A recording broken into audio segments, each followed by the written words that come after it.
ಘಟನೆ ವಿಜೃಂಭಿಸೋದಲ್ಲ, ಪೇಪರ್ಲ್ಲಿ ಹಾಕೋದಲ್ಲ, ಬಟ್ ಅನಿವಾರ್ಯವಾಗಿ ಆಗ್ಬಿಡುತ್ತೆ. ಆದಾಗ ಒಂದು ಆ ನಷ್ಟ ಆಗಿರುವಂಥ ಕುಟುಂಬಕ್ಕೆ ಒಂದು ಆರ್ಥಿಕ ಸಹಾಯವಾಗಿ ಗೌರ್ಮೆಂಟ್ ಅವ್ರು ಸ್ಕೀಮನ್ನು ಮಾಡಿದ್ದಾರೆ. ಸೊ ಯಾರಿಗೂ ಆಗೋದು ಬೇಡ, ಬಟ್ ಅಕಸ್ಮಾತ್ ಕಾಲಾಂತರದಿಂದ ದುರ್ದೈವಶಾತ್ ಏನಾದರೂ ಆದರೆ ಅದು ನೀವೊಂದು ಫೈನಾನ್ಷಿಯಲ್ ಸಪೋರ್ಟ್ ಕೊಡುತ್ತೆ. ಖರ್ಚು ಎಷ್ಟು ಮಾಡ್ತೀರಾ ಅದಕ್ಕೆ? ಒಂದು ವರ್ಷಕ್ಕೆ 20 ರೂಪಾಯಿ ಇದೆ. ವರ್ಷಕ್ಕೆ 20 ರೂಪಾಯಿ ಅಂದರೆ ಒಂದು ಟೀಗೆ 10 ರೂಪಾಯಿ. ವರ್ಷಕ್ಕೆ 2 ಟೀ ಬಿಟ್ಟರೆ ನೀವು ಒಂದು ಇನ್ಶೂರೆನ್ಸ್ ಕವರೇಜ್ ಮಾಡ್ಬೋದು.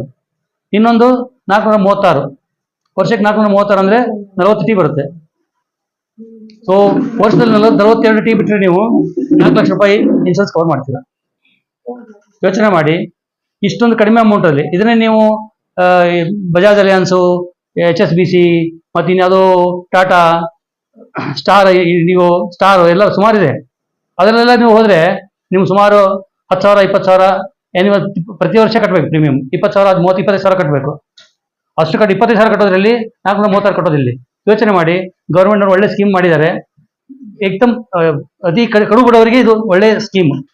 ಬೇರೆಯವ್ರು ತಗೋಬೋದು, ಬಟ್ ಕಡು ಬಡವರಿಗೆ ಒಳ್ಳೆ ಸಹಕಾರ ಆಗುತ್ತೆ. ಈ ಸ್ಕೀಮನ್ನು ಸದುಪಯೋಗ ಪಡಿಸ್ಕೊಂಡ್ರೆ ಏನಾದರೂ ತೊಂದರೆ ಆದಲ್ಲಿ ಖಂಡಿತ ಇದು ನಿಮಗೆ ಒಂದು ಉತ್ತಮ ಮೊತ್ತ ಸಿಗುತ್ತೆ. ಫ್ಯಾಮಿಲಿಗೆ ಒಂದು ಮಕ್ಕಳಿಗೆ ಎಜುಕೇಷನ್ಗೋ ಅಥವಾ ಇನ್ನೇನೋ ಒಂದು ನಿಮಗೆ ಅನುಕೂಲ ಆಗುತ್ತೆ.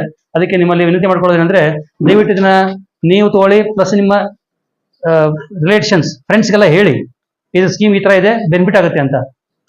ಯಾಕೆಂದ್ರೆ ದುಡ್ಡು ಗೌರ್ಮೆಂಟ್ಗೆ ಹೋಗುತ್ತೆ, ಗೌರ್ಮೆಂಟಿಂದ ಬರುತ್ತೆ, ಬ್ಯಾಂಕಿಗೆ ಏನು ಲಾಭ ಇರೋದಿಲ್ಲ. ಬ್ಯಾಂಕ್ ಓನ್ಲಿ ಡೋರ್, ಬಾಗಿಲು ತೆಗಿತಾವೆ ಅಷ್ಟೇ. ನಾವು ದೇವರು ಕೊಡೋದು ಭಗವಂತ ದೇವರು, ಗೌರ್ಮೆಂಟು, ನಾವು ನಮ್ಮ ಮೂಲಕ ಅಂತ ಕೊಡಿಸ್ತೀವಿ ಅಷ್ಟೇ. ಅದಕ್ಕೋಸ್ಕರ ಇದನ್ನು ಸದುಪಯೋಗ ಮಾಡ್ಕೊಳ್ಳಿ. ಯಾರು ಇಬ್ಬರು ತಿರ್ಕೊಂಡಿದ್ದಾರೆ ಅವರಿಗೆ ನಮ್ಮದು ಶ್ರದ್ಧಾಂಜಲಿ ಇದೆ. ಅವರಿಗೆ ನಮ್ಮದು ಕನಿಕರಿದೆ. ದೇವರು ಅವ್ರಿಗೆ ಫ್ಯಾಮಿಲಿಗೆ ಒಳ್ಳೆಯದನ್ನು ಮಾಡಲಿ.